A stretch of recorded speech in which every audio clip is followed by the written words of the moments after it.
Merriam-Webster, which is a big dictionary, names polarization the word of the year. And I'm like, oh crap, more climate change. And I found out they're not talking about polar, like polarization, more winter. They're talking about division. Polarization was a word of the year. And that made me feel, a little bit reflective on the year, saying, wow, is it really the word of the year? The polarization, which means all of us taking different, it's like North Pole, South Pole, that's as far apart you can get, and you're both freezing to death. Think about that. Ultimate polarization is you're both at the poles of the earth freezing your ass off. That's not what I want. I don't want polarization. I want some of us come together, find out where we're different, where we're alike, and take a look and see how we bring that closer together. But for that being word of the year, I have a challenge.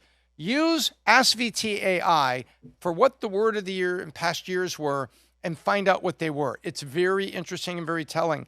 And make it that the word of the year for 2025, I'll tell you what mine is. What I'm going to try to make it, I'm going to try and make it aggregation.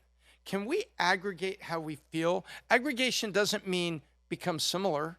Aggregation doesn't mean, become right.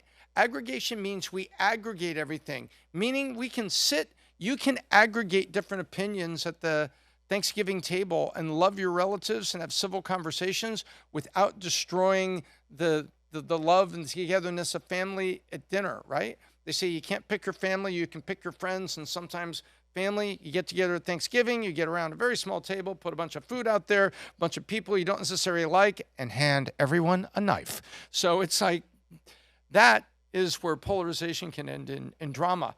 My point is 2025, next year, coming up, is going to be focusing on aggregation. How do I get people together to aggregate their viewpoints and not result in segregation or polarization?